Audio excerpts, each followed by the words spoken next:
Um, it's 1:01 and this is the August 17th, 2021 meeting of the Landmark Preservation Commission.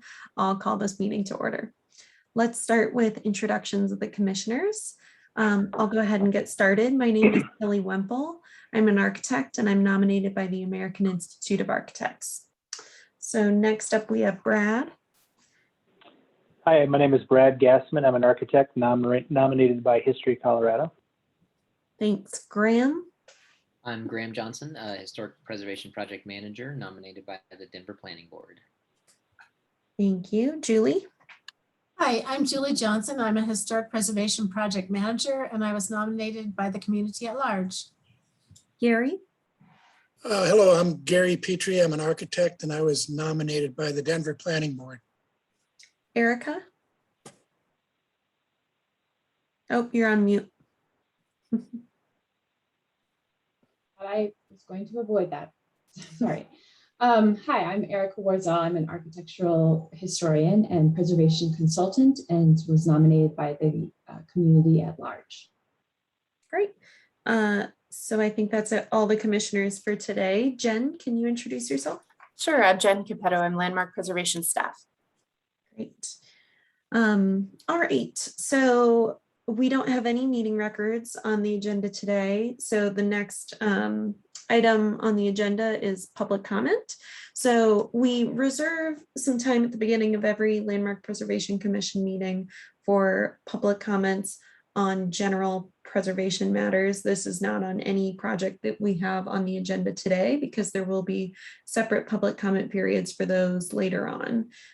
So if there's anyone joining us who has a public comment for general preservation matters, please let us know at this time. If you're joining by phone, email landmark@denvergov.org.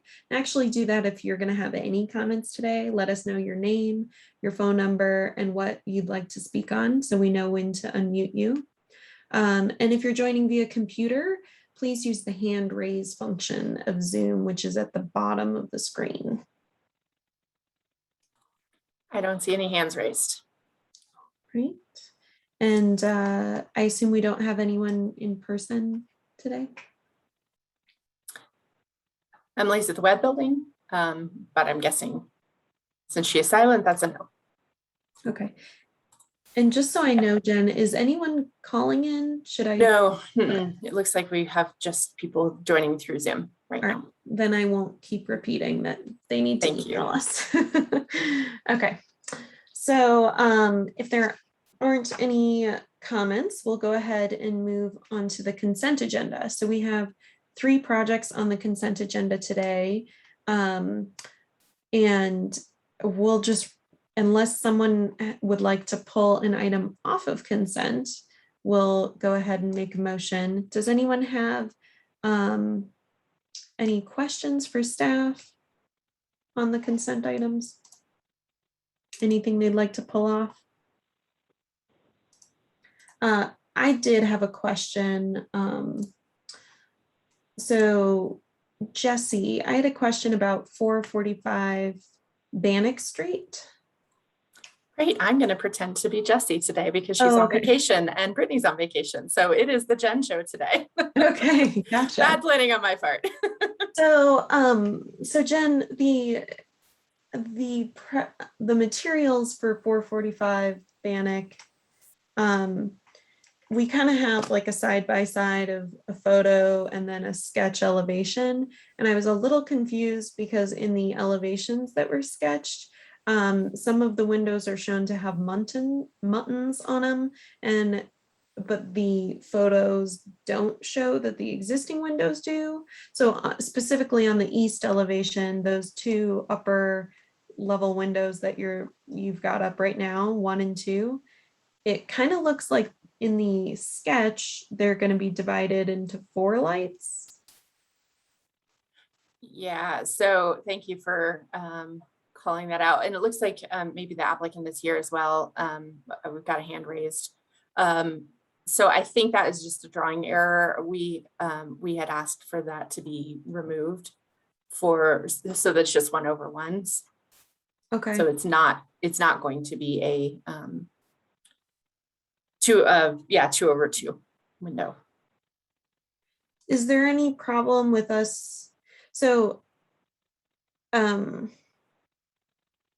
have another question, but before I ask, I guess I'm just wondering if there are graphical errors in the drawings, is it appropriate to have them approved, or do we need to have some sort of, like, maybe it's best if I just pull this off of consent so that we can discuss it.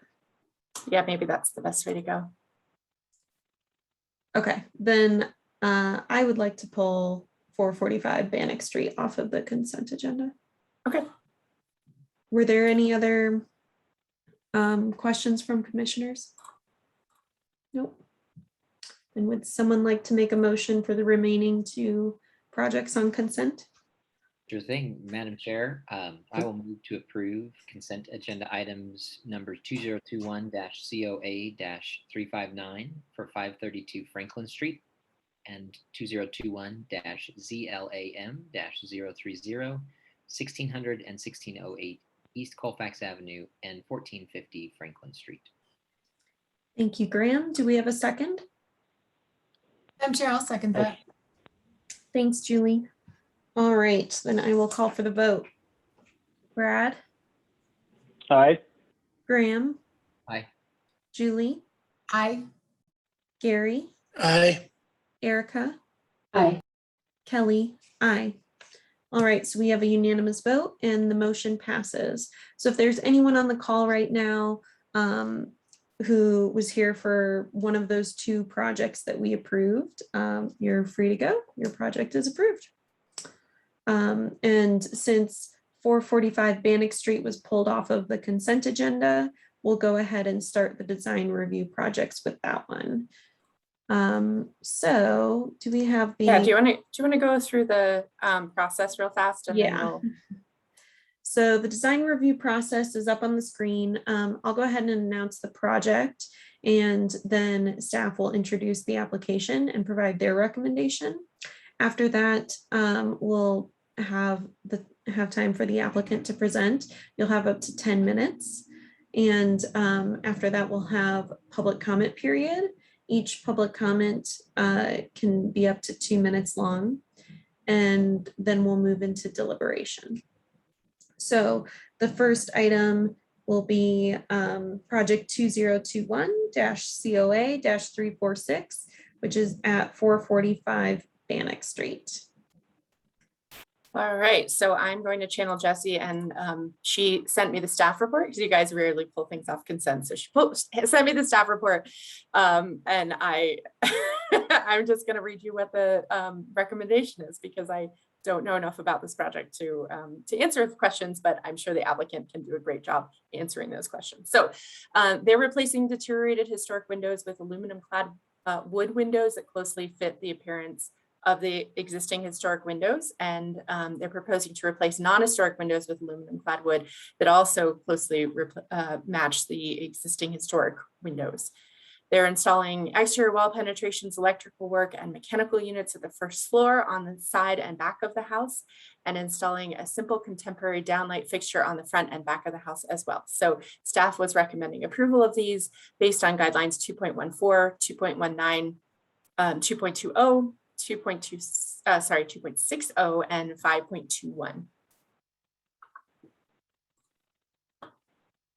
And I'm going to promote the applicant just so that I do that before I forget. Great. All right. So once you're promoted, it looks like you might be all ready. You can go ahead and unmute yourself whenever you're ready. You have up to 10 minutes, and please start with your name and address for the record. Do you hear me? Yep. Okay, thank you. Well, I was just a little confused, first of all. So far, my name is Hassan Alma. You want my home address or this address? Your home or business address. Okay, so 475 Galapagos Street, Unit 1, Denver, Colorado, 80204. And yeah, I'm sorry, I was panicking a little bit because you're pulling me off the consent agenda. That was a drawing error, and I with Jessie, she said just to proceed as it was. So, and I'm a little unfamiliar with this process. So, but anyways, you just want me to talk generally about the project, or about these changes? Is that? So it's, this time is for you, so whatever you feel needs to be Okay. said, we'll go ahead and be able to ask questions I see. once you're done. So if Yeah. you don't have anything to say, that's fine, and we can go into a Q&A. No, I can say just a couple things if you don't Okay. mind. Yeah, so just, I did a major remodel on the inside.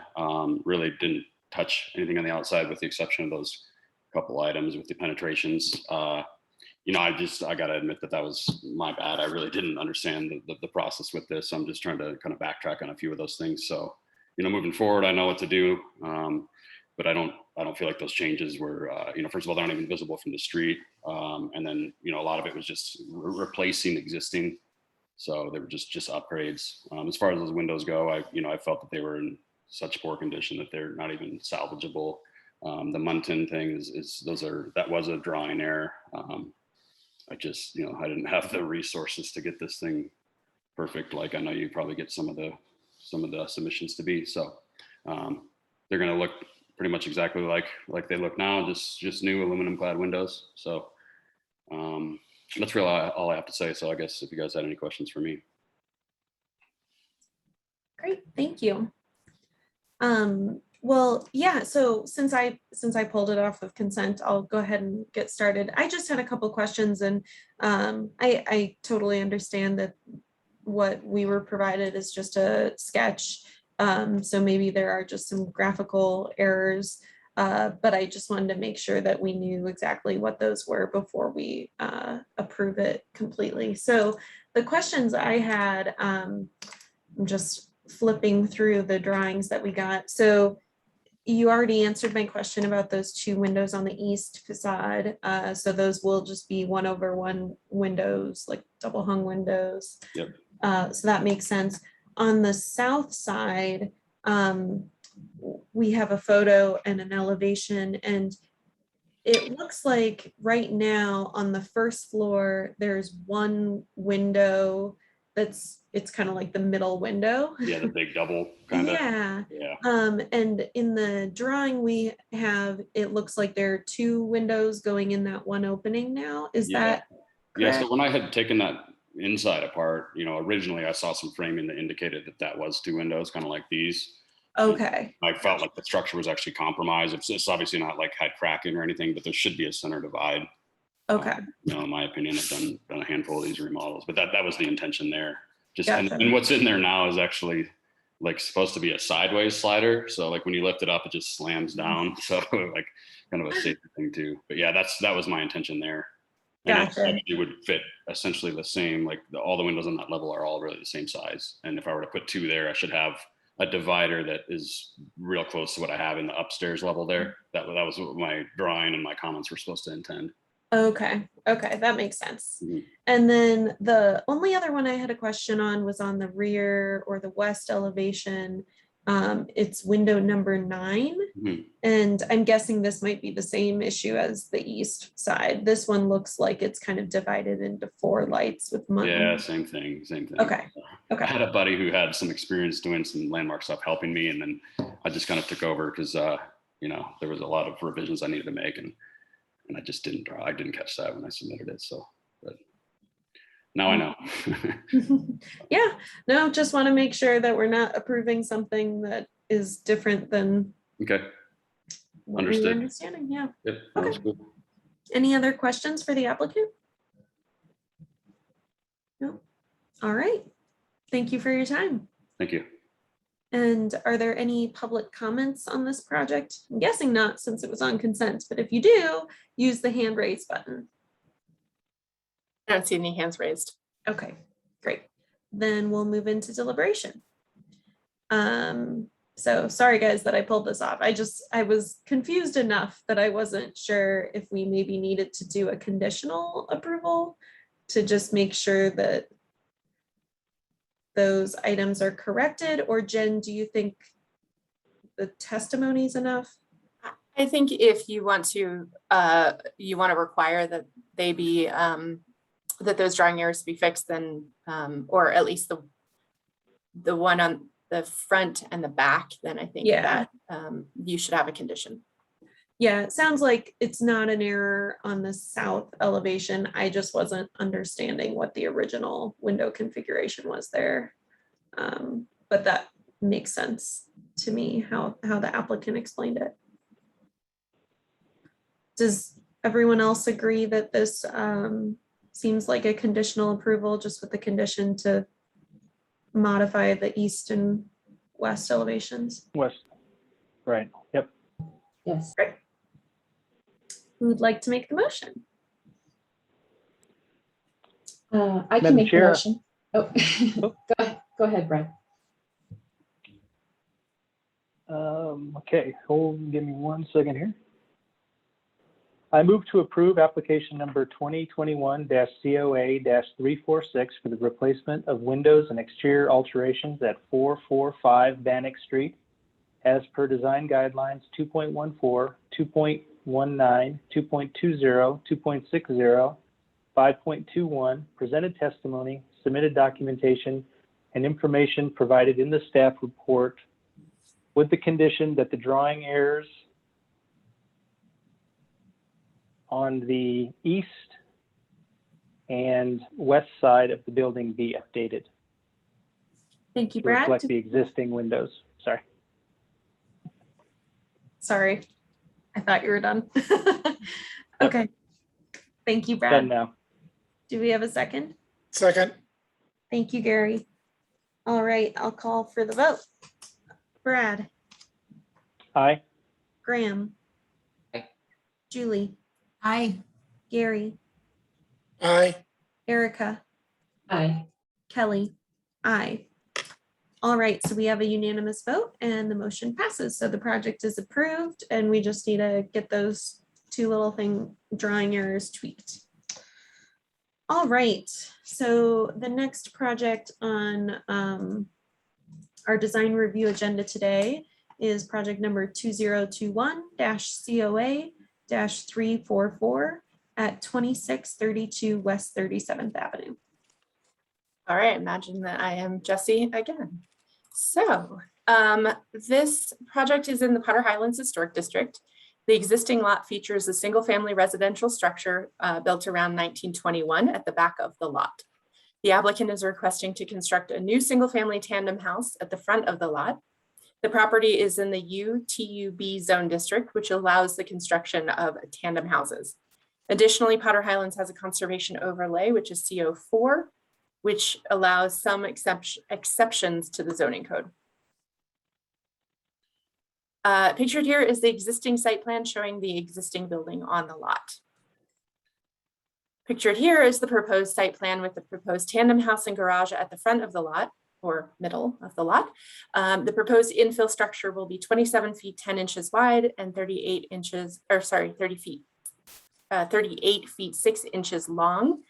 Adding in the depth of the porch, the total length of the structure will be 43 feet 6 inches. Staff was recently notified by the residential review team that the maximum length for a tandem house structure, including the porch, is 42 inches per the zoning code. Sorry, 42 feet. That would be a really small house. The applicant will have to meet this maximum 42-foot length requirement required by zoning. In addition to the RNO for the district, Highland United Neighbors Inc., HUNY, reviewed the application and felt that the 4-foot depth of the porch was atypical of porches found in the historic district.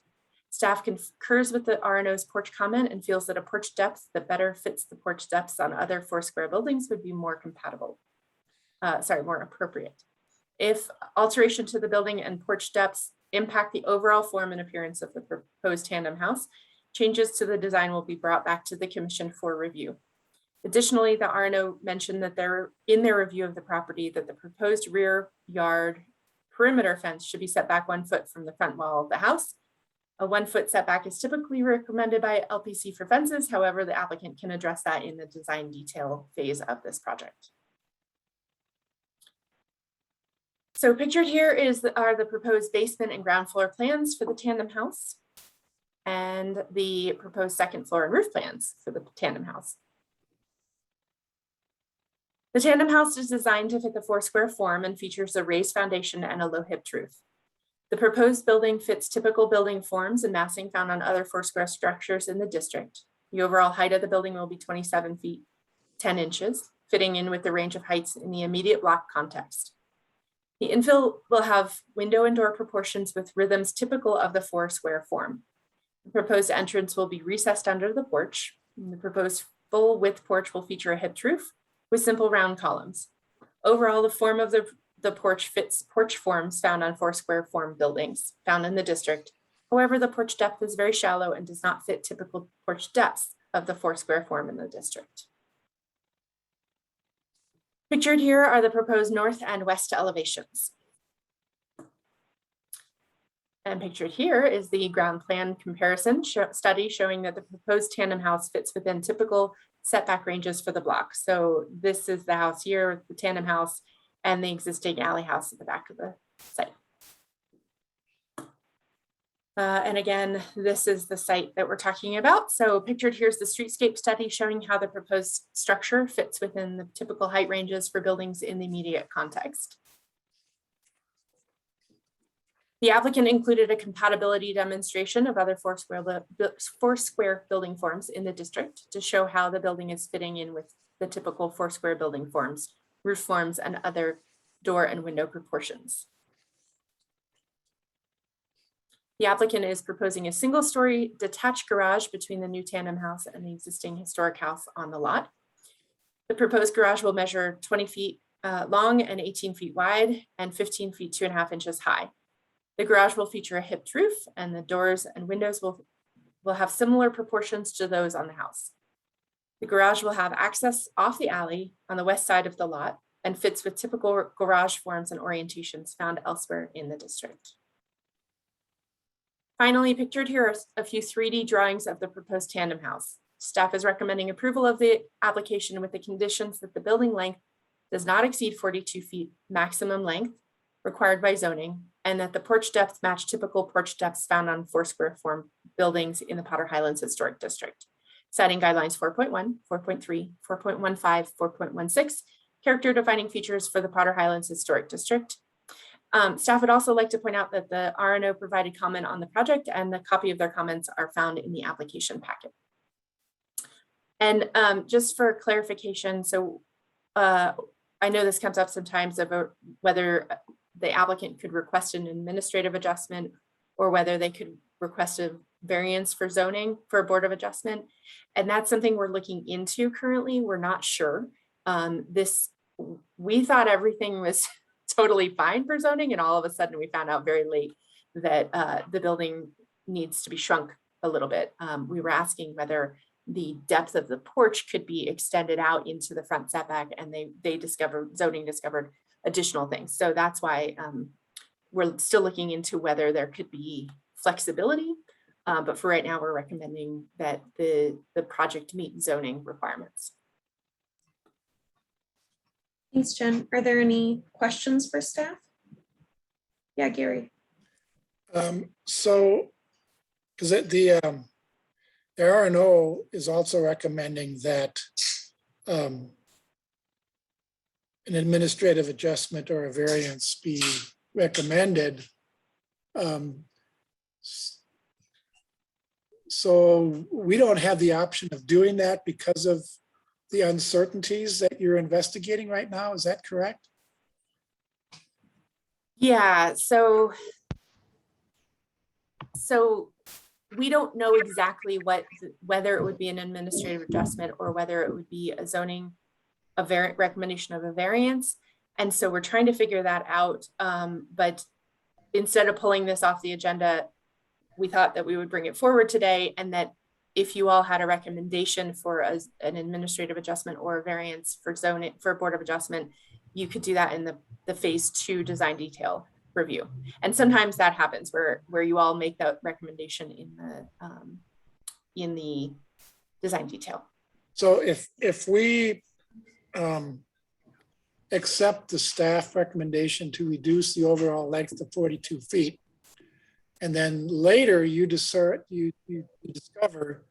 that a variance or an administrative adjustment is possible, and then they submit the design detail, with the larger building, because they can make it larger or make it as large as they are currently proposing, does that all procedurally actually work out that they can actually make the building larger, which would be in violation of our potential motion today? I mean, does that create complications, or can that be considered a design detail? I think that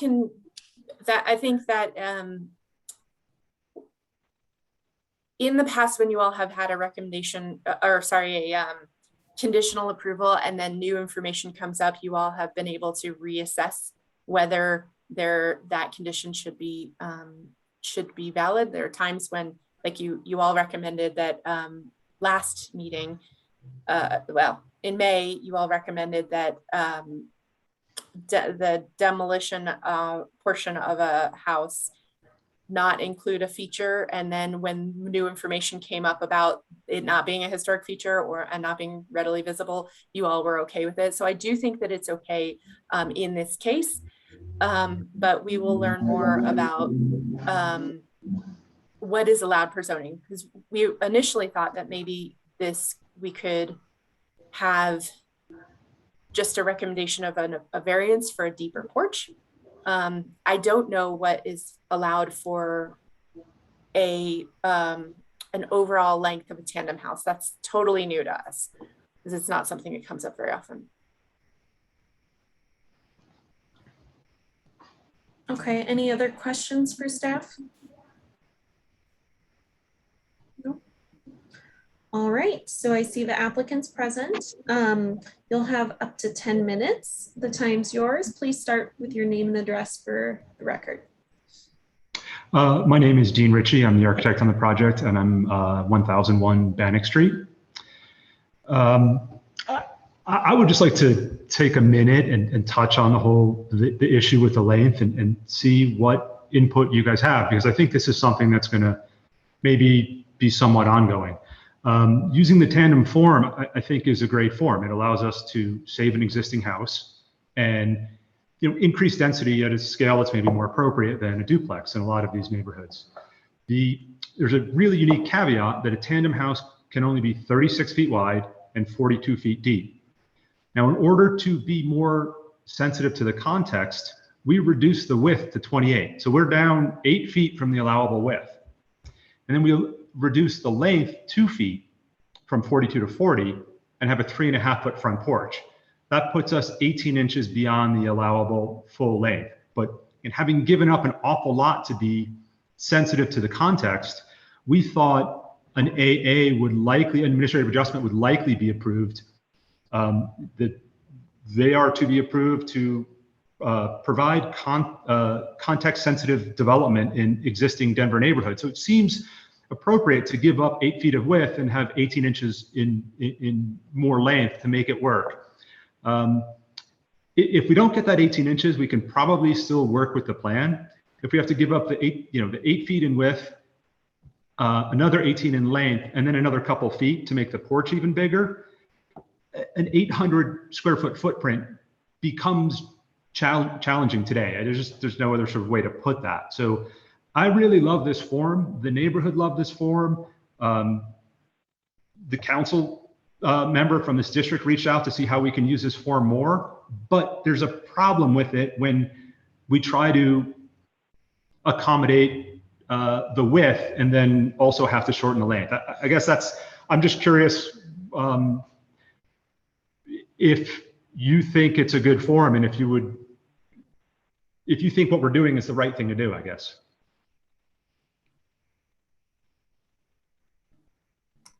All right, thank you. Are there any questions for the applicant? I have one question here. Are there any bulk plane violations here that we need to talk about too? Does the eaves clip into the bulk plane a little bit, it looks like? The eaves do, but I don't think that's a bulk plane. I think the eaves can. There's an exception for the eaves. Eaves, okay. All right. Yeah, I believe that's correct. It's just a fire rating thing, or no, eaves are fine. Yeah. Okay.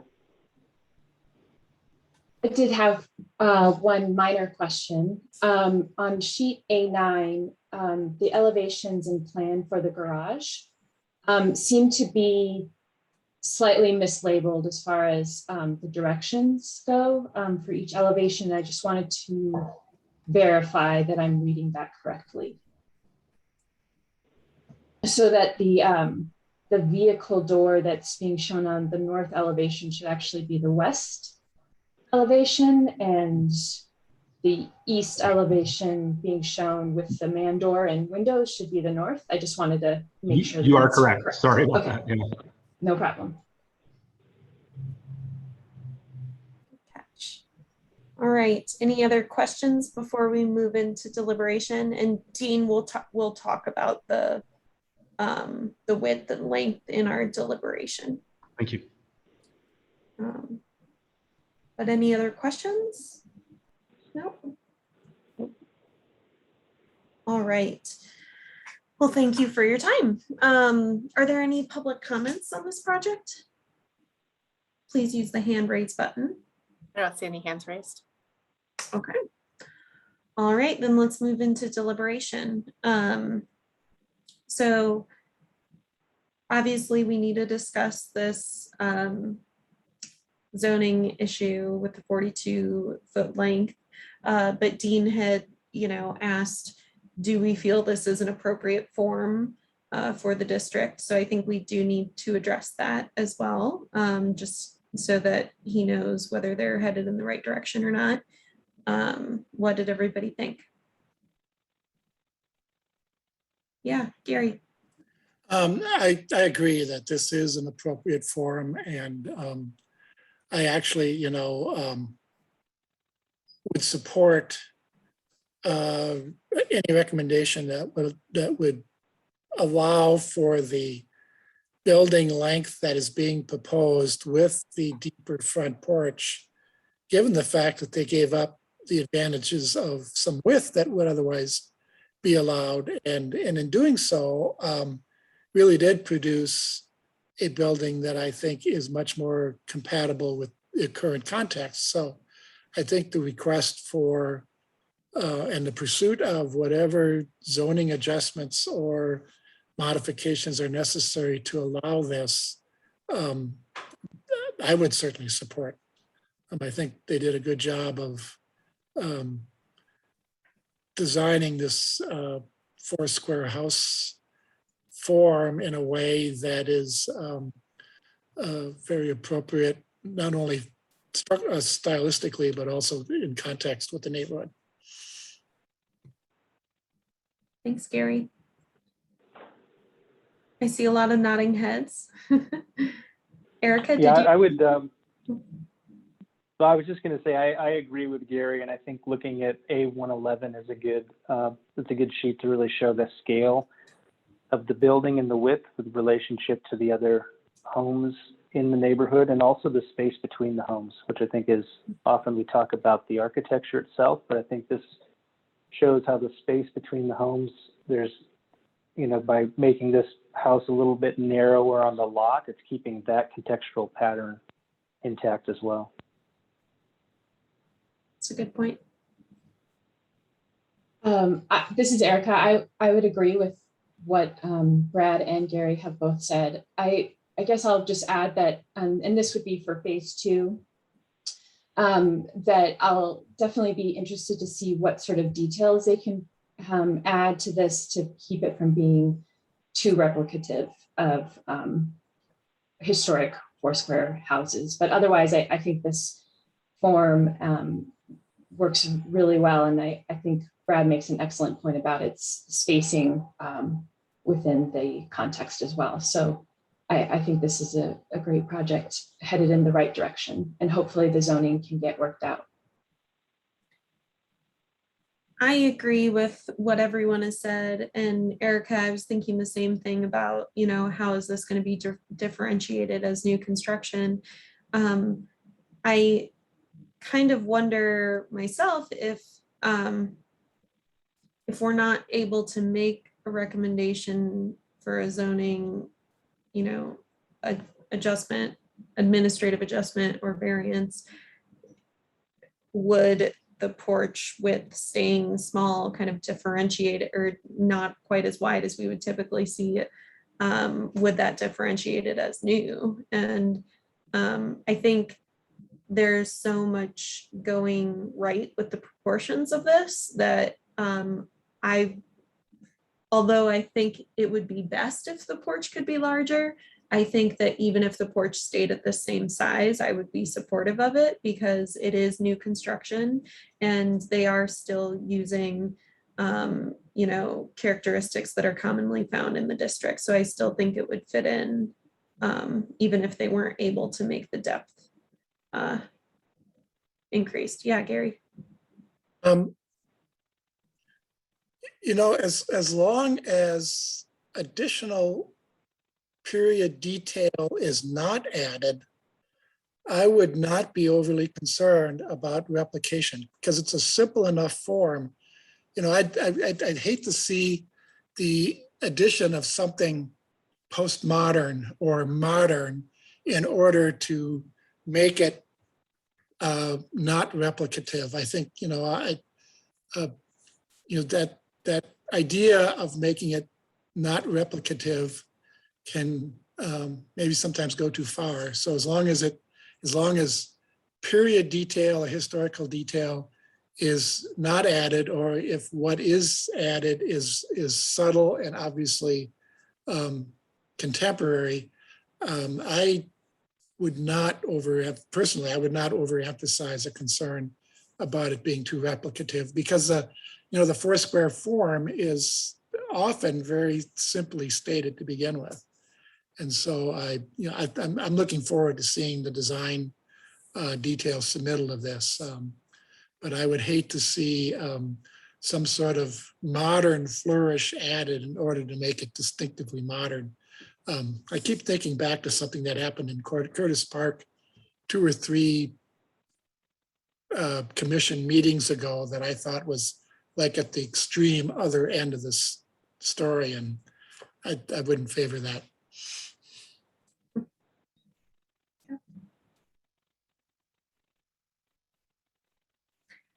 Is there any other discussion we need to have about that length? Since I just want to chime in. Kelly, you mentioned width of porch and depth of porch. Were you referring specifically to the depth?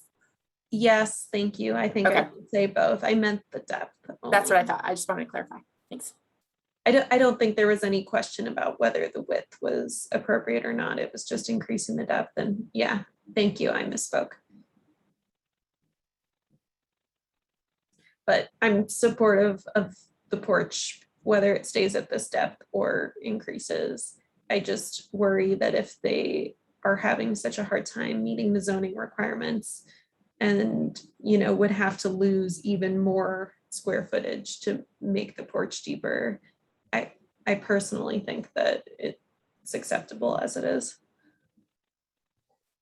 Kelly, I agree with you on the porch. It didn't overly concern me, and partly because of the just providing one other way to differentiate it from historic construction. But I guess I'm just wondering, would you support continuing to have the porch depth as a condition for today, and then kind of seeing how this develops as far as zoning goes? I'd be fine with that. I'd be supportive of it. I do agree that it would be nice to have it more closely match the porch dimensions you typically find on a Foursquare. But yeah, I think if push comes to shove, though, when they do resubmit for design details, if they have more clarity from zoning and they really can't make that happen, then they could come back with the same porch depth, and I think I'd support it. Yeah, Gary. I have a question. Is the porch depth included in the 42 feet because there's a roof? So if That's the exactly it. porch without a roof, we wouldn't be having this conversation? Is that correct? I believe so. I think anything with a solid cover of more than 50% becomes included in the depth But I'm not 100% sure on that. And does that also involve the width? If there was a roof over the entry, but not a full width, and I'm just wondering, at what point does the porch become part of the length of the building? That's a great question. I think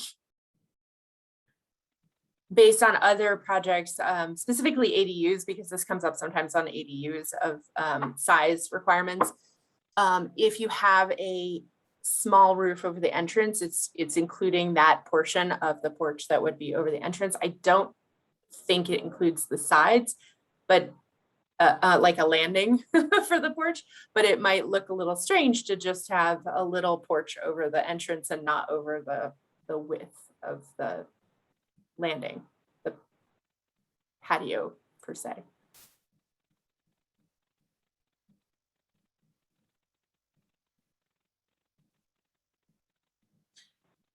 Okay, so it sounds like we're all kind of in agreement that this is a very, it's a great design meeting our guidelines, would fit well within the context of the neighborhood, and we'd be supportive of an administrative adjustment to extend that 42-foot dimension to what's shown.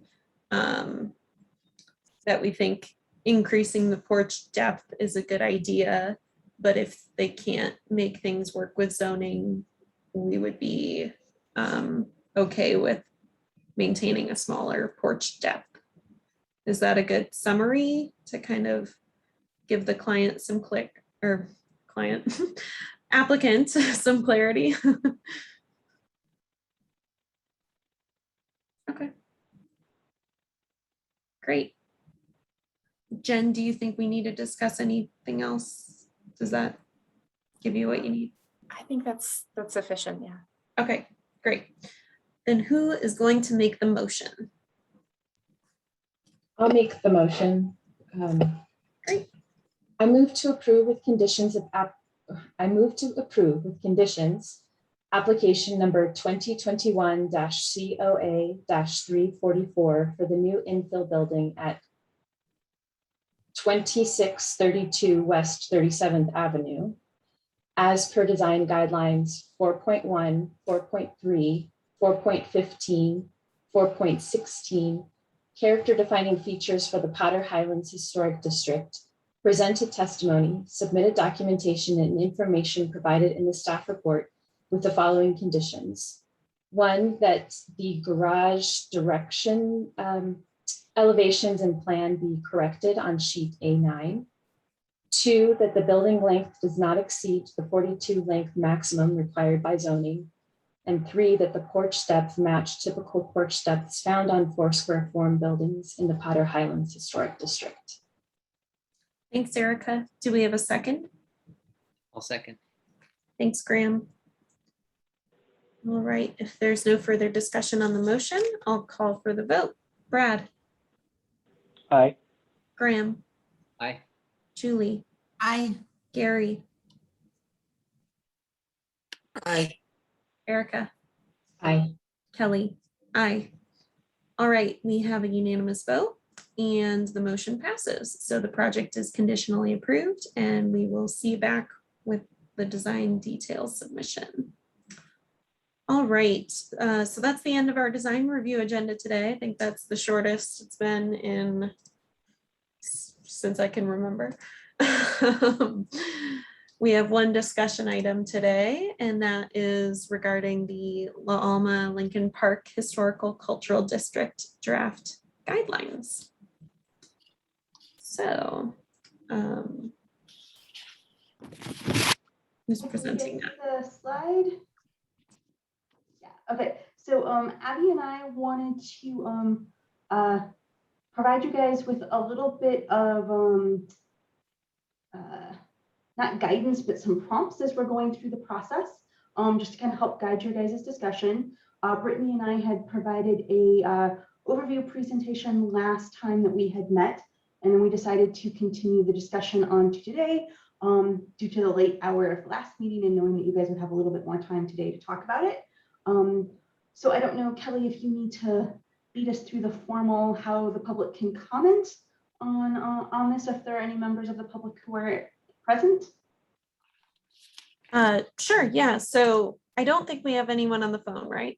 Correct. And we have one person. So the applicant for 445 Bannock is still here. Okay, great. So you can Well- direct it at him if he wants to participate. Yeah, if you have any public comments, go ahead and use the hand raise button. Okay. So we wanted to talk a little bit about the intent of the discussion for the design guidelines and the customization of the design guidelines for the Alma Lincoln Park. So we really looked at that as landmark staff when we worked with the members of the community to customize the design guidelines to really have a lens towards equity and affordability within the proposed or now designated the Alma Lincoln Park Historic Cultural District. And through discussions, through about a year-long process with community members, that there was a desire to provide greater flexibility for property owners as they're going through the design guidelines, particularly in regards to materials. And so Abby and I thought we would talk a little bit about, so here are some of the key guideline edits that we're recommending, and wanted to remind everyone about some of the language within the design guidelines. That original and historic refers to all features constructed and added within the period of significance, which is 1873 to 1980. That throughout all of the design guidelines, not just chapters 2 and 5, the customization would include that original would mean original or historic, and that the reminder that evolution of materials is part of the history of the district. And that on each of the inventory forms for all of the contributing buildings, we as landmark staff, looked at and identified key features to be retained on the buildings, or that were important parts to be retained during the discussion of the design guidelines. And for elements that were not called out, there was greater flexibility as long as the alterations were appropriate or compatible to the period of significance. There were a few contributing buildings that landmark staff did not identify any key features. We didn't feel that there were any key features to be called out as important to be retained on the inventory forms. And then as we're talking about the materials, important to preserve the layers of history. One of the things we've called out is that the historic brick siding or decorative wood features, if they're present, that they shouldn't be covered with other materials, and allow the materials to match the district context. Abby, I don't know if you want to add anything to sort of that beginning, or if we want to sort of turn it over to you as commissioners to sort of begin the discussion. I think we had another slide on site too, just if you wanted to finish the slides. Oh, okay. Yeah. So we do have, okay, yeah, windows and doors, and then that, and then we just kind of set up these slides so that if you wanted to use these as talking points, then as you go through and want to address different items. But yeah, okay. So that through the discussion with the community members, that for doors and windows, that there was really a focus on preserving the historic openings rather than the doors or windows, the material rather than the materiality of those, since so many of them had already been replaced. That wanting to provide greater flexibility on facades that were not readily visible, that character windows should be preserved. There are a handful of those throughout the district, and that on the front facade or readily visible facades to closely match the profile, style, and size of historic windows, so it wouldn't be original but historic when replacing those. That on porches, that we heard from the community, the porches were a really important part of the community. It's, people were hanging out on them. It's how you had community in the neighborhood. But the porches have been changed over time for a lot of these. They've been, sometimes you had bungalows porches that were added on to Queen Anne's, or you had, sort of changes over time, and that, providing flexibility on composite or alternative materials if they match the historic or the original appearance. And then for site features, in this particular district, fences are a really prominent characteristic of the district. And so we really wanted to provide the greatest amount of flexibility as we could for front yard fences on the types of materials. Chain link fences are things that we see in the district. There is a lot of flexibility on the types of materials, just even in one particular yard or lot. You may have 3 different, types of material on each side of the front yard. And so wanting to maintain that flexibility. But the only thing that we really maintained from the existing design guidelines is the height, which is required by zoning.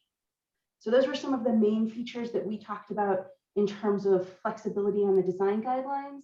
For the materials, we basically, through conversations with the community, found that a lot of the scale of the neighborhood was really historically similar. So we were not making recommendations for changes to the other chapters that deal with additions or rooftop, pop tops or things like that, or infill, because that character has really remained quite similar over time.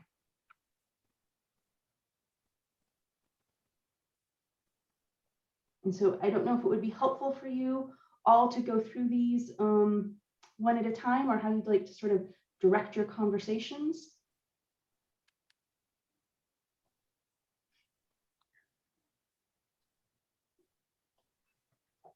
Yeah. Oh, Erica, were you going to say something?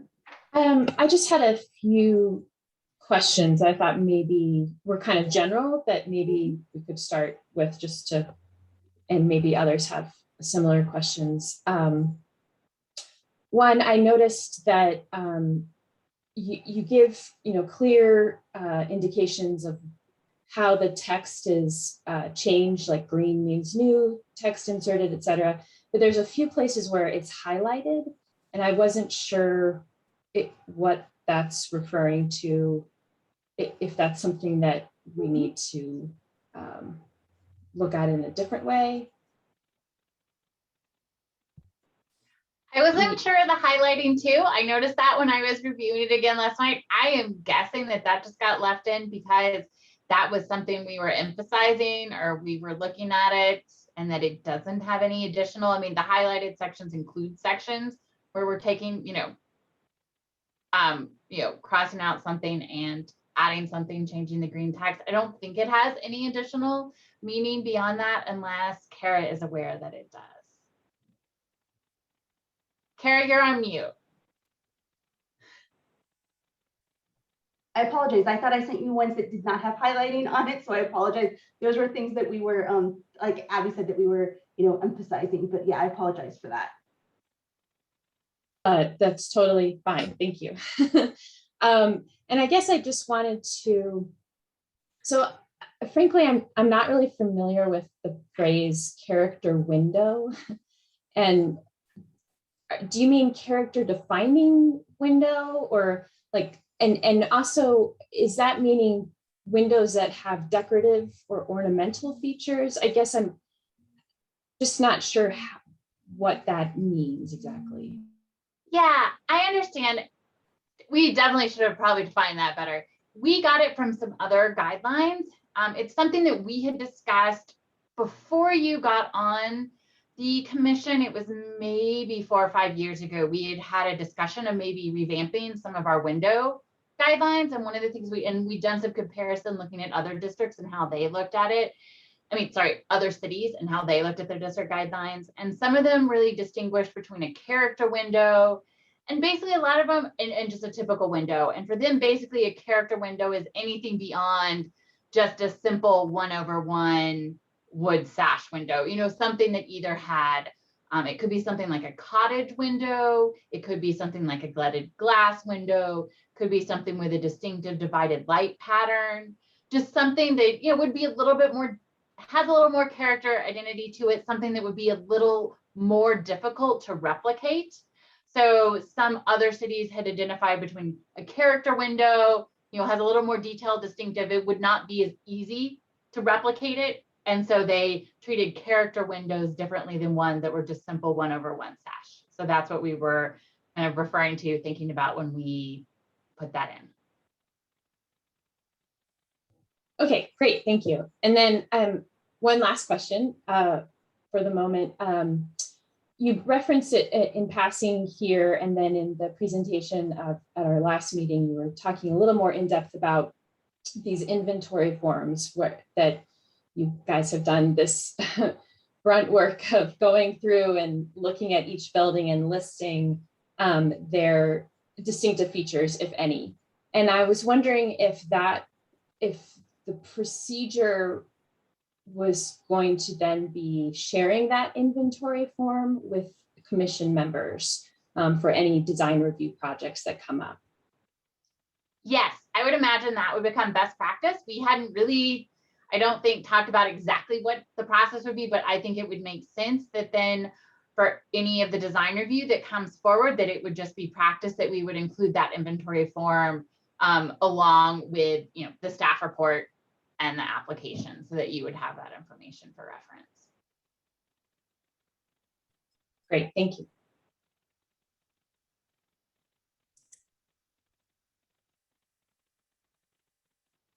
Yeah, Gary.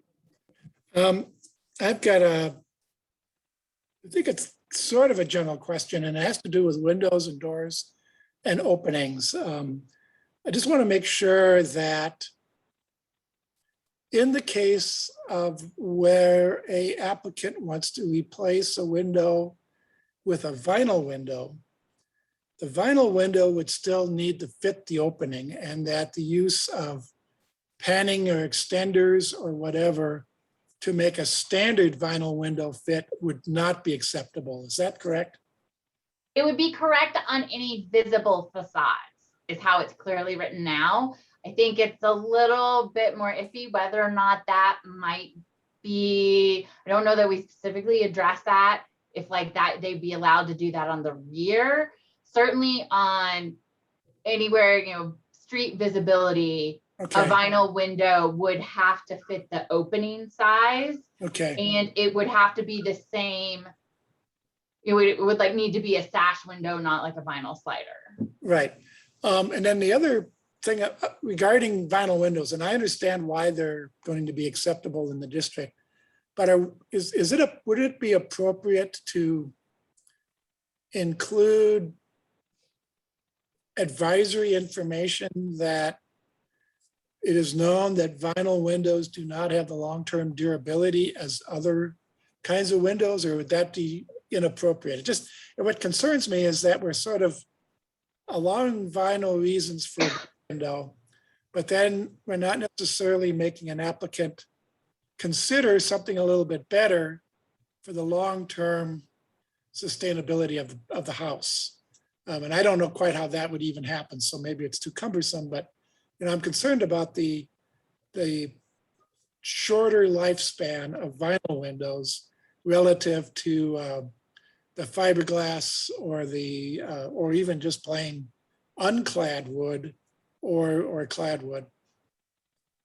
I think that's a great point. I think it'd have to be a larger discussion whether or not the guidelines would be the right place for that, or maybe we can have that, like as we do our other design guideline updates, maybe that can be some supplemental information or information on our website that we, you know, direct people with about the pros and cons of various windows and why we, you know, require what we do. But I think that's great information to think about how we might be able to, you know, where would be the right place to share that. Okay. And then I've got one other question about the, and this is guideline 2.5, as it relates to the removal of covering materials. Because stucco and formstone, or whatever its other names are present in the district and are character defining because they are considered within the period of significance, what kind of encouragement will be made to continue the preservation of those materials rather than some applicant deciding to remove them to reveal the original brick? I've actually had one of the people in the district ask me that question during one of our meetings. I said it would really depend, is that we would need to do research to know whether or not the building was originally brick, because she was asking, she didn't like the stucco and wanted to remove it. I said we really needed to know what we still need to know, like what the original was. If it wasn't ever originally brick, then you couldn't take it back to that. If it wasn't originally ever exposed, if it was exposed, I think a lot of it would just depend. If they could show that the condition was such that they could take it off. But I know when we've had cases before, often where we found people have tried to remove stucco and found that the brick had been scored and otherwise just like devastated, and that, you couldn't really remove it. So I think, we might want to see some kind of patch test or something too before approving that. I think that's definitely the type of thing that we would bring to the commission. I mean, that's not something we would review on a staff level. It was also something that we didn't often call out as a character, as an important distinctive feature. If there was stucco or vinyl or a different type of treatment to the materials beyond brick. It is a predominantly brick district with some, I think stucco, I would say, is probably the second most prevalent material. But in the inventory forms, we didn't frequently call out stucco as a defining feature. And so there is some greater flexibility there than versus some of the other items that were called out as defining features.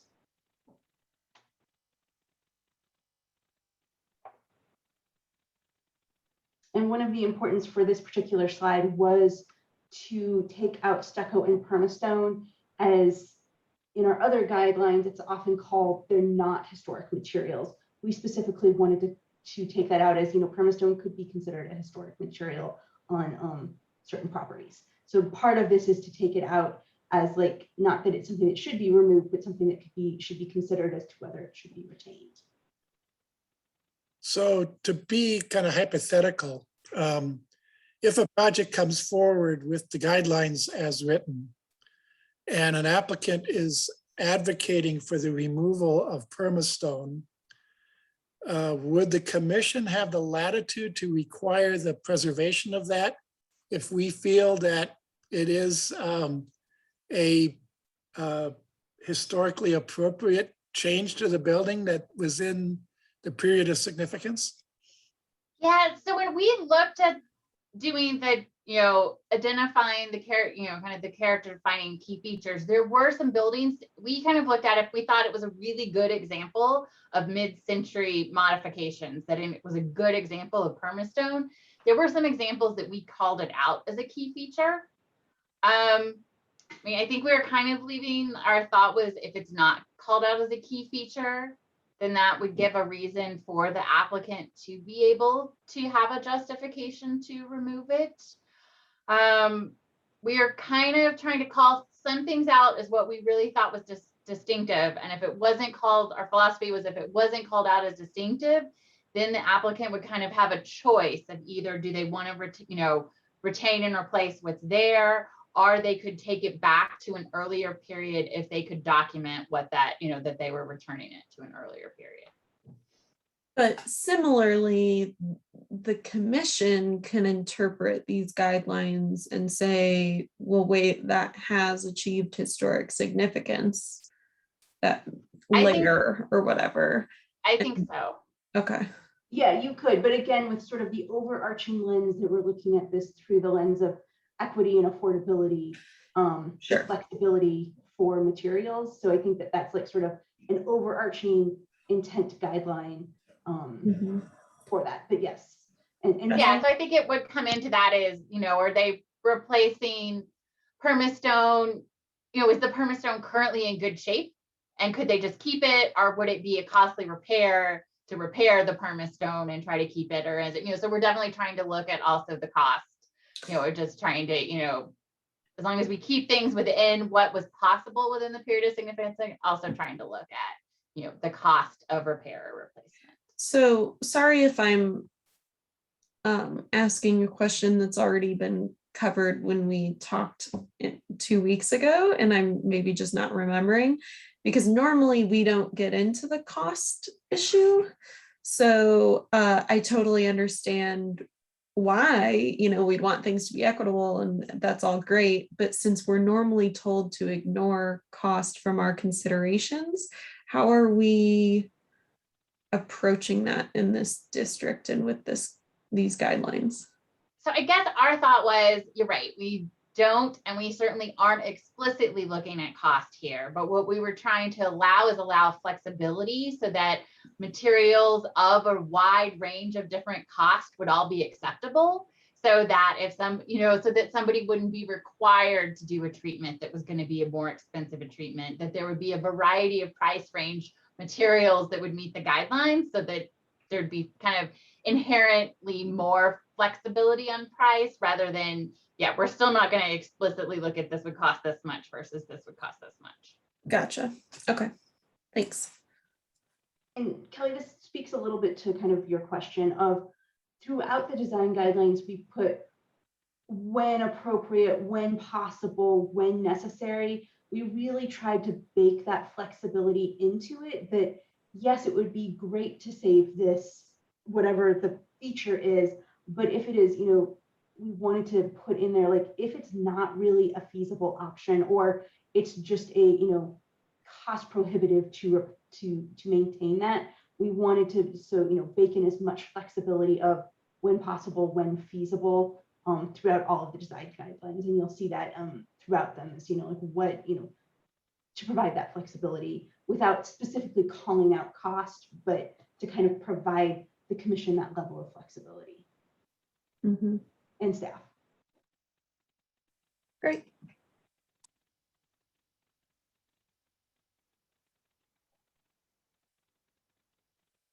Are there other questions? Abby and I are happy to answer them for you guys. We just want to, we want to make sure that you guys feel as comfortable as possible as this moves forward in the process.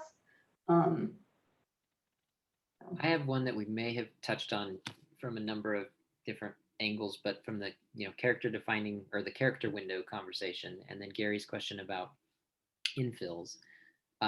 Looking at the markup here for section 2.19, of course, matching a window size wasn't changed. When possible on the front facade, match configurations.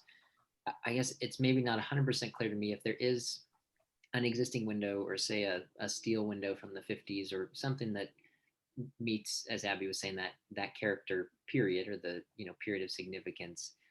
Would a vinyl window as a replacement for a previously non-vinyl window be something that the revised guidelines would allow? Understanding there's existing vinyl and like for like is something we've talked about, but that we also don't make that commentary on a cost basis. If there was a severely deteriorated wood window where we would typically approve a aluminum clad wood replacement or something similar, in this case, or for this district, would a vinyl window be an appropriate replacement for that based on the language as it stands? Yes, that was the intent. That because so if you need to replace an original or historic, to match the replacement design to the original or historic window, or to the design of historic windows commonly found in the historic district. Vinyl windows are commonly found within the historic district. So it was to provide that flexibility that the homeowner then didn't have to take their very deteriorated wood window and replace it with another wood window when all their other neighbors have vinyl windows. Fair. So in the example of our consent agenda that we pulled off today, for example, those wood windows in the Alma Lincoln Park district could be proposed for replacement with a vinyl window. As long as they could get a vinyl, if it, on a facade with street visibility, as long as the vinyl window fit the opening and was, similar in configuration to what had been there historically. Sure. Yeah, not the square double hung smashed in behind the arched back, or that you see commonly. I just wanted to, I guess, make that distinction, knowing that the vinyl does exist and that there will be, window replacements we see commonly, and so not stopping that trend in its tracks, basically, is the intent of the guidelines. Cool. Yeah.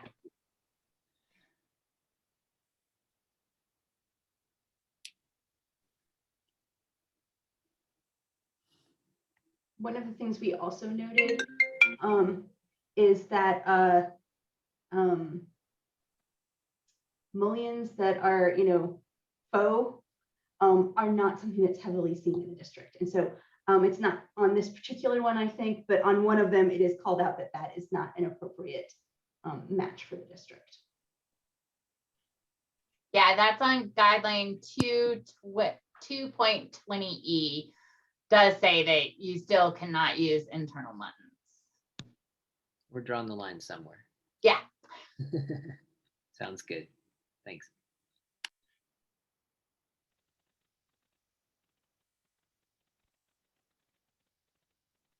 Are there any, oh, go ahead, Gary. Could you just talk a little bit about why guideline 5.2 was eliminated in its entirety? It's the one about preserving established trees and historic tree lawns. Now, I understand that a wide variety of tree lawn treatment exists in the district, and that's part of its character.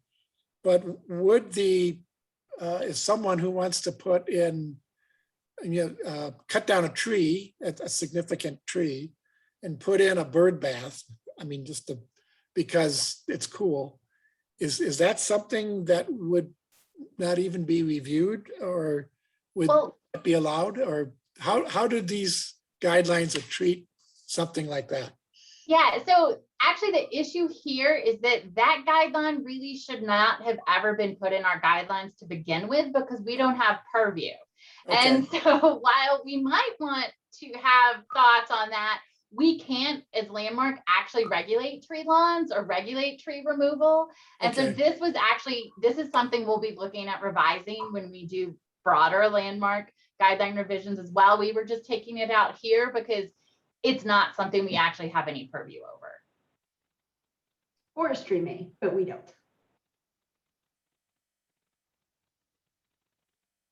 I always wondered about that.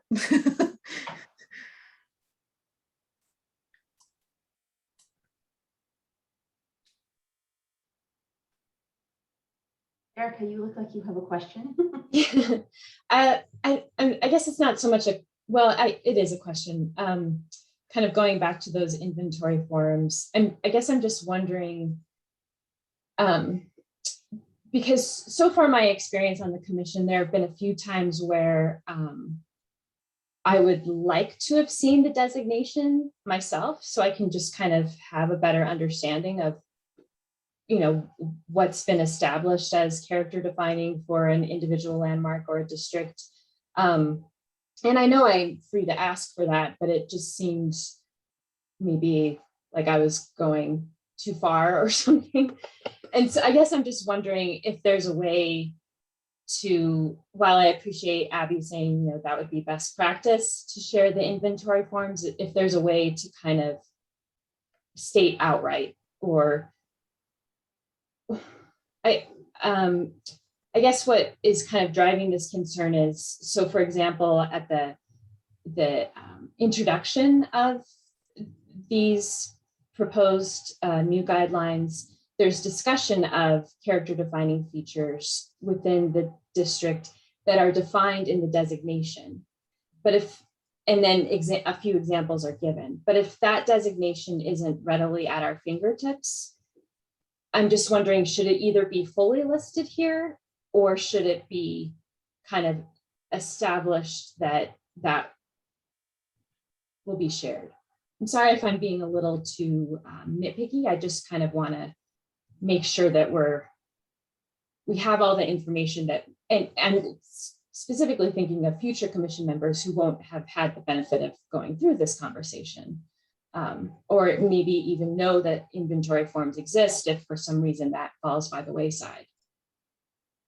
Now, I definitely understand what you're saying. And that is actually part of why we did the inventory forms, is because we were trying to look for a way to establish consistency, because we didn't want it to be something that the staff who worked on this designation understood how it was set up. And then somebody, later I have no idea why it was done the way it didn't have like the same sense of what we were doing. Kara, do you have thoughts on like establishing best like practices here? Yeah, I don't know. I mean, I know, and this may be a time to bring Jen into the conversation. I know we've talked about like, we put all of our designations up on the website. Do we, like, I feel like this is beyond the just like how the Alma design guidelines work in larger policy things, but I don't just want to say, yes, we're going to do it without Jen weighing in on that. I don't know. We really wanted to make sure that whenever there's ambiguity in designations from the past, we look to the designation application to see if there's any kernel of information. For example, the Driving Park Historic District indicates under garage construction date, contributing yes, no. And for the longest time, we interpreted it as, is the garage contributing or not? Turns out it means, is the building contributing or not? It has nothing to do with garage.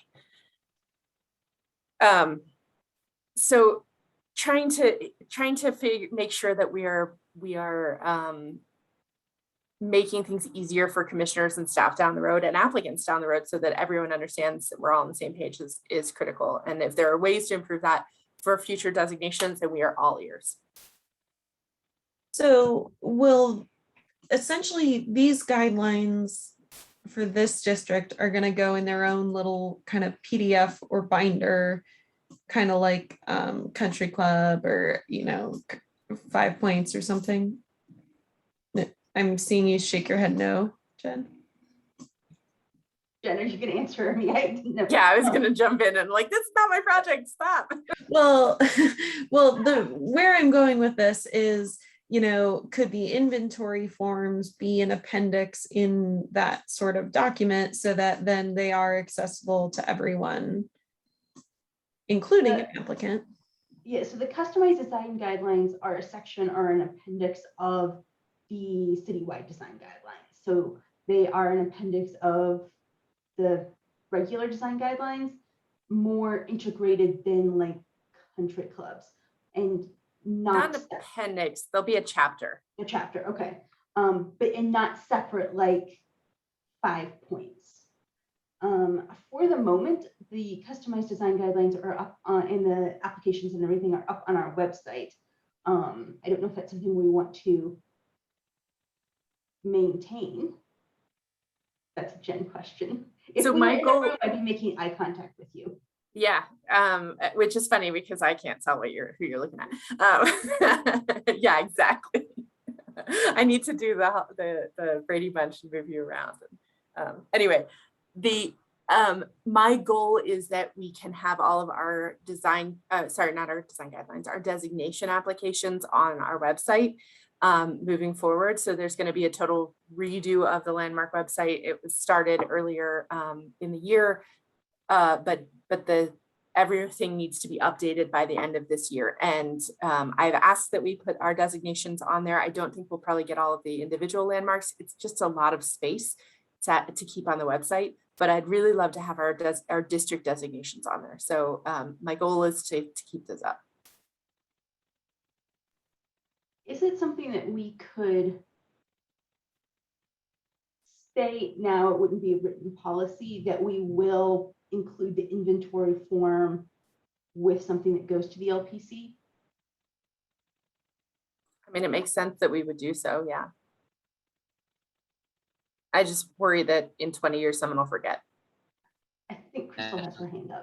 Yeah, I just raised my hand to state that, I mean, I do that and I don't know if it's like a stated policy, but when I had the River Drive project, I'm sure it was a while ago, but I included the inventory form so you guys are seeing what I'm seeing and why I'm getting to where I'm getting.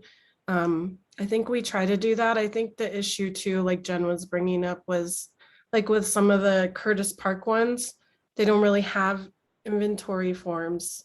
So like we just don't have that information, and then the designation doesn't mention certain properties. So I feel like we try to address that when we can in our staff briefs or summaries to say, we went off the information we had, there was no mention of this or that. So, but I think when we do have the information, we definitely try to include it for you. I have just a really quick question. Is there any confidentiality? Are there any confidentiality issues with sharing the forms? Because I know when you do a National Register nomination and we have some archaeological, that kind of stuff, we try to keep it confidential and not out for the public. But that's might be just because where I work. But I just thought I'd throw that out there. I think it's a great idea to have as much As information. far as I'm aware, no, because like Yeah. they're all public information, and if anyone requested them, we would just have to send them over. So Okay, all right. We don't have any interior photos, because that's where sometimes you get with like National Register and stuff like that are. And there's no archaeology information, so, okay, cool.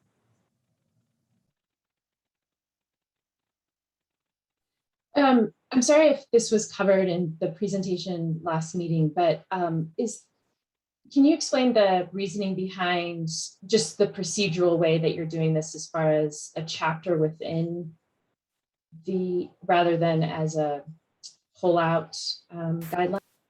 Yeah, sure. So we had a lot of debate about that. And the 5 points design guidelines were intended to be its own chapter within the regular design guidelines, just to have kind of as amended type of thing. And they ended up being there an entire standalone set of design guidelines. It's a lot of staff time, a lot of effort to create a set of design guidelines, and a lot, not to say, oh, it's a lot of work, but that's part of it. Also, it's another document to have to reference and to print and all of that stuff.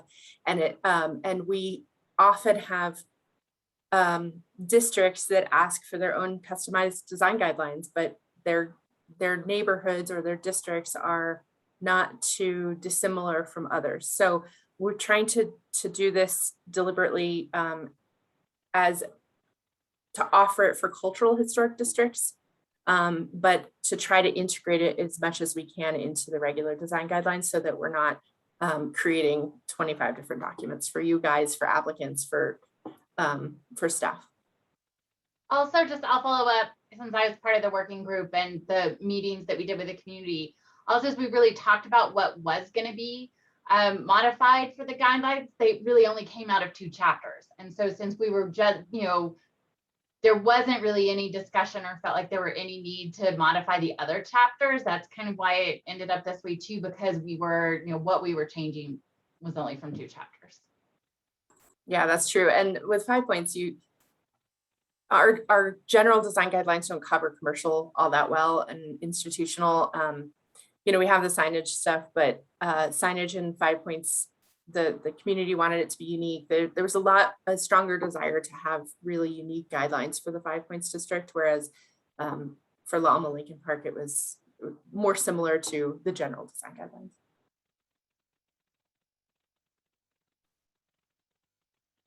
I wanted to ask you all a question, because I think that Abby and Brittany and I have been living this for so long that there are certain things that we take for granted, like the fact that we didn't define character windows well, and we will want to add that in.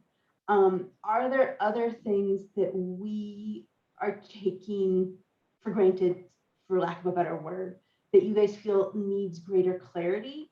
Or things that you wish we had explained, or there are things that we need to explain better? I want this document to outlive me, and to outlive Abby, and to outlive Brittany, and have it still be understood by the community. And so, are there things that we should be more clear on that we haven't been?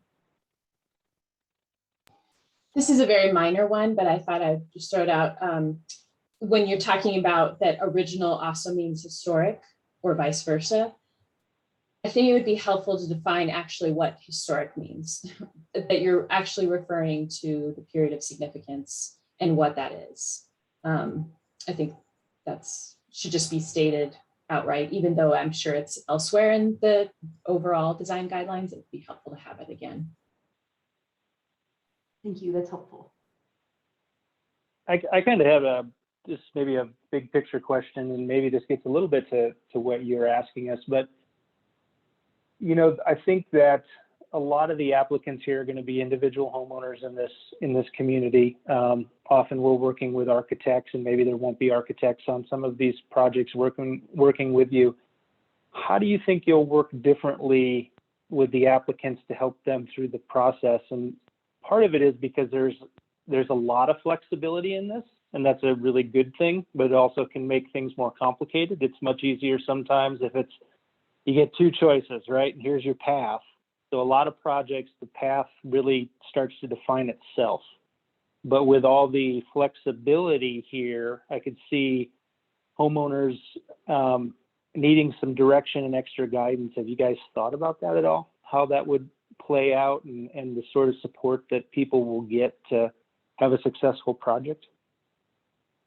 We've been thinking a bit about that. One of the things that we would like to do is once the customized design guidelines are adopted, we would like to have some sort of, likely now with COVID, virtual meeting with the community, us, and likely perhaps someone from residential to talk to community members about what does it mean. Here's what here's what a fence application looks like. Here's what a replacement of an AC unit, or some standard things that we see.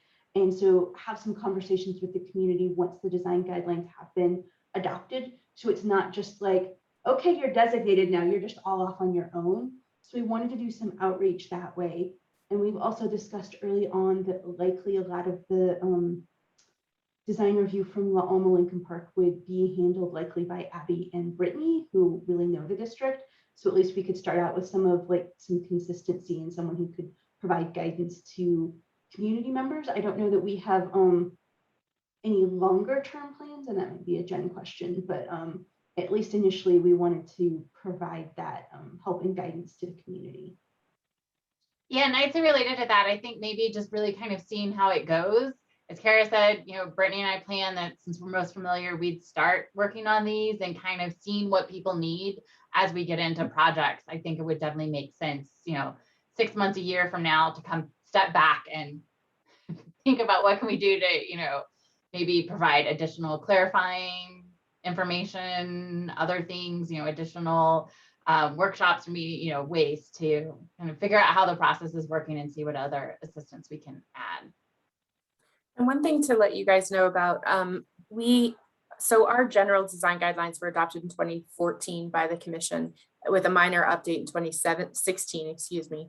And we always intended for these to be a living document where we could make tweaks to them. And we've gotten to the point where it's been 5 years and now we have to make a pretty major change to them. But I think if we're realizing that there are things that are not clear in the Alma Lincoln Park design guidelines, or things that aren't working right, we can have another round of community meetings and meetings with you all, and a public hearing to adopt revisions to them if there are things that just aren't working.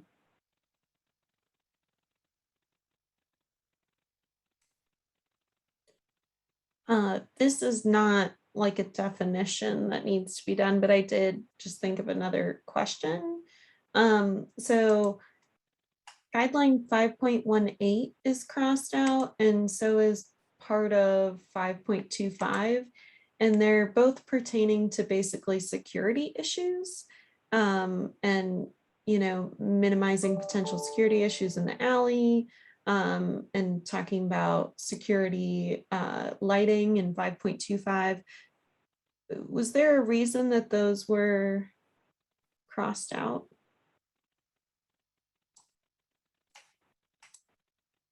Sorry, I was trying to find my unmute button.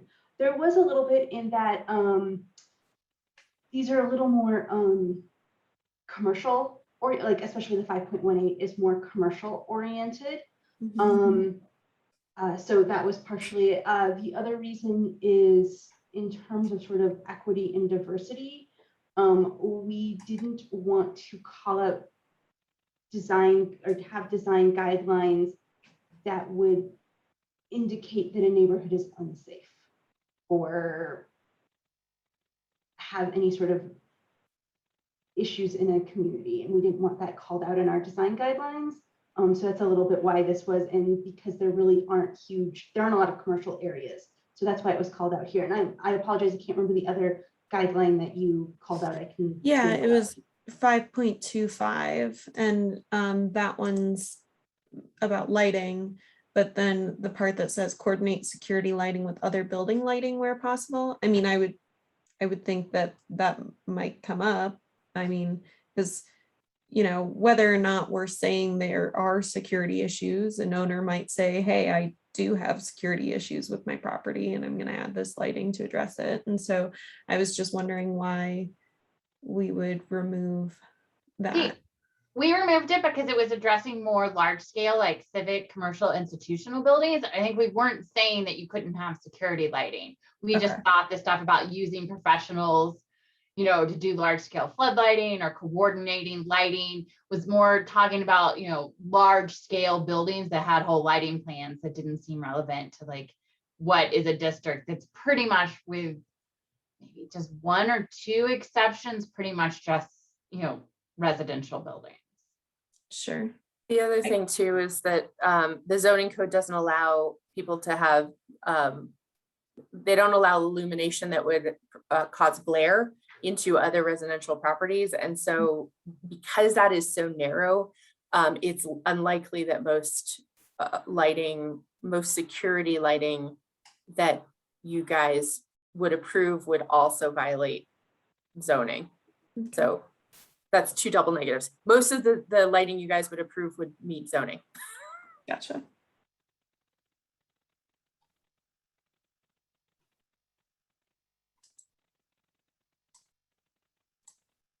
I wanted to provide a process question. So we will, this is a formal rulemaking, so we will be providing public notice on this. A copy of these design guidelines without the highlighting, I apologize for that, will be made a file available in paper version at the clerk and recorder. We'll also have it up on our website. But you can, at the public hearing, make changes to this if you find something. You are able to make changes to it. You don't have to whole scale approve it at the public hearing. If there's like, oh, we found a typo, or I really think this text can be changed, you're not, although this is what we would be making available to the public through the rulemaking process, you are able to recommend changes should you wish at the public hearing. So the formatting as it is now with like strike throughs and green text and all of that, is that how it will be presented for the public for their review and discussion for the public hearing?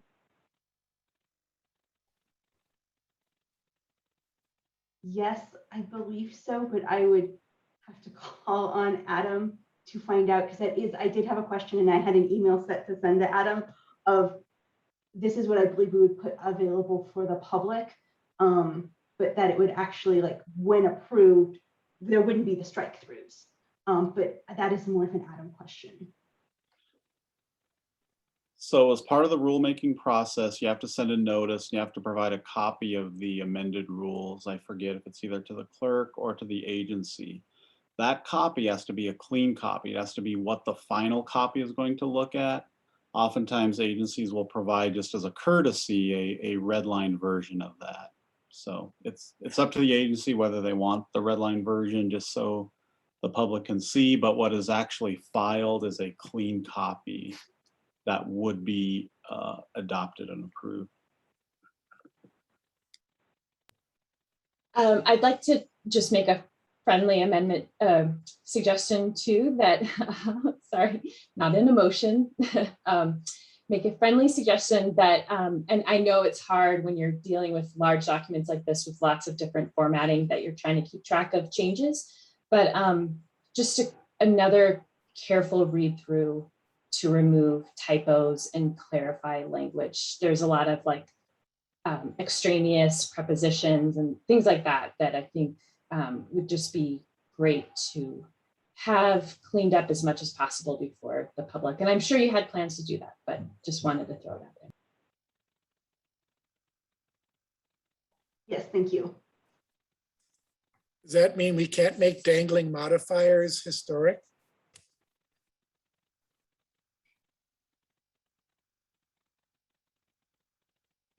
I am not the grammar police. I just wanted to say, you know, how to use of customized design guidelines, have that be cleaned up so that it's one or the other, to or of.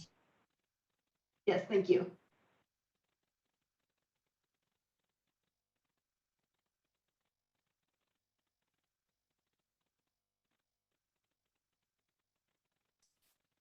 Well, I mean, I think it all looks really good. Thanks for all the hard work. I think that the changes you made make sense, and it does sound like equity was really taken into account in the fact that this has a really large period of significance. So I think that the changes overall make a lot of sense.